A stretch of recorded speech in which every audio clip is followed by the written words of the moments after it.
Well, hello everyone from the Soulful Goddess. I hope you are having an incredible Saturday. So, I have been trying for the past 2 hours to figure out how to live stream in the group, and I guess they have taken that away in 2024. So, as far as going on Zoom and doing it. So, unfortunately, you're going to get me this way, but that's okay. So I wanted to come in and say, first of all, I love how many of you wanted to do this challenge with me. We had such a great response. Tons of people responded on the thread, they responded in my inbox. We have some hype. Yeah, and excitement about doing 28 days of rebuilding your inner magic, all for free, honey.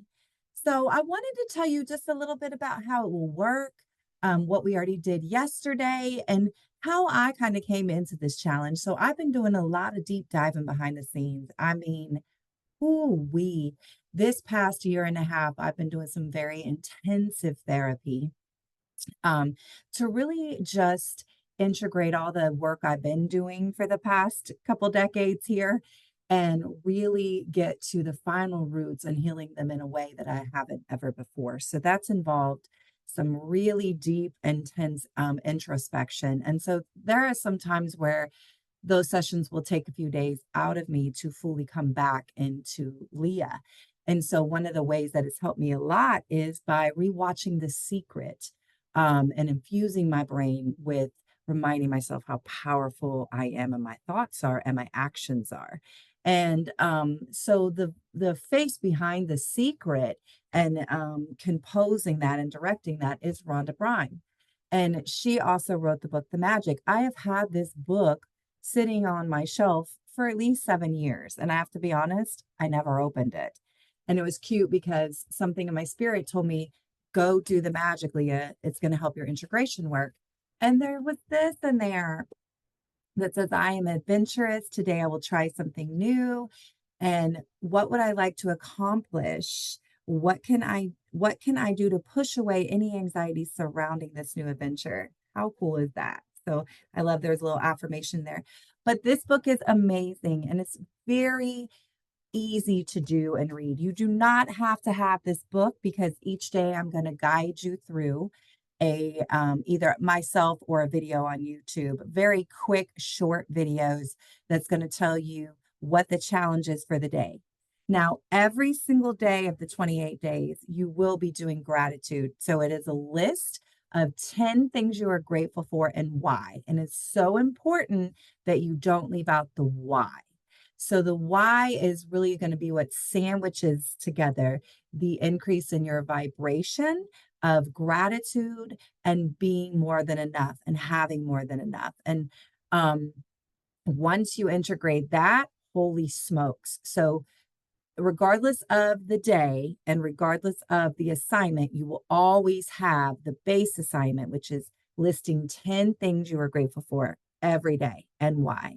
And then she will put another small task on there. So yesterday, day one, what we did was we focused simply on counting our blessings. So I already posted the video from yesterday and tagged everyone who asked to be tagged. If for some reason I didn't tag you, let me know, boo, so I can put you in there.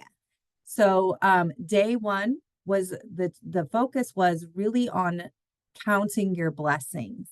So in that short but sweet video, she explains how to write your gratitude list and why.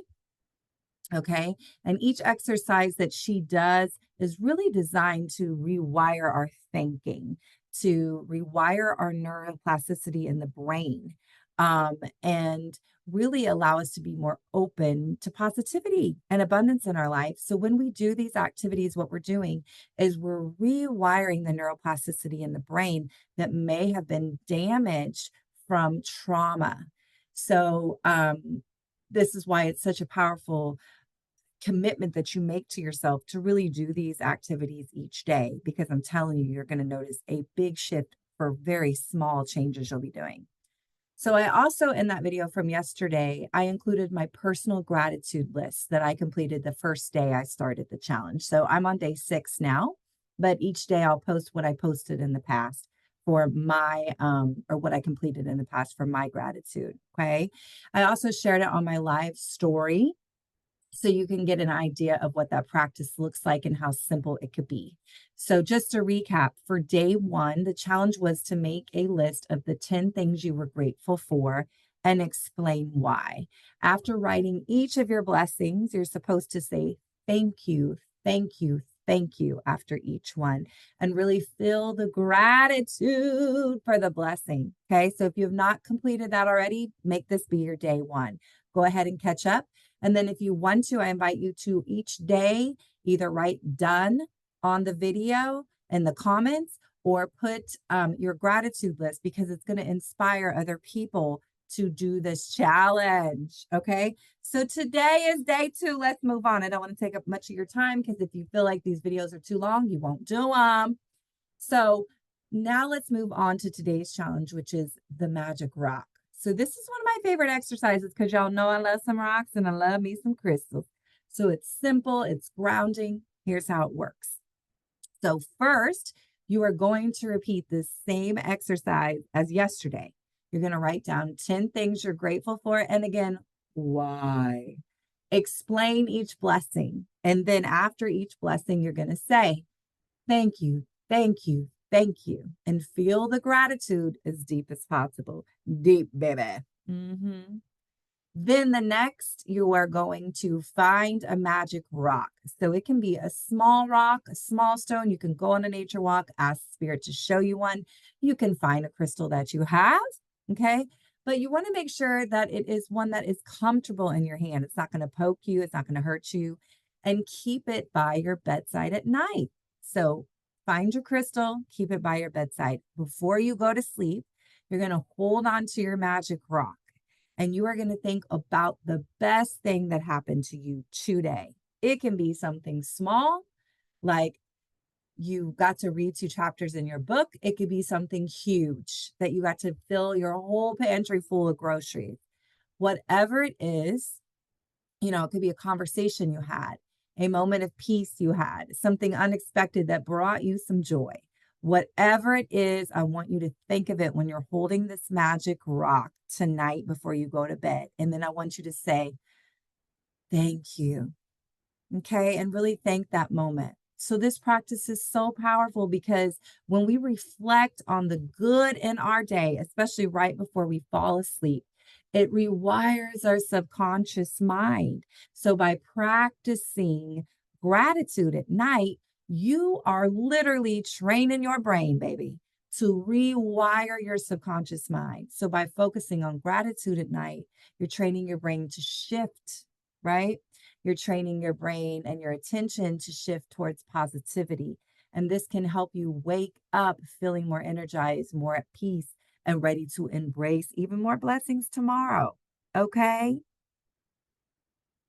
So there's so many fun ways you can find rocks. I invite you to post your picture of your rock. Okay. Name it, do whatever you need to do. All right. So we're going to continue using the magic rock each night for the next 26 days. So it might seem simple, but I promise it is a game changer. So remember, you're going to do today's exercise by listing 10 things you are grateful for.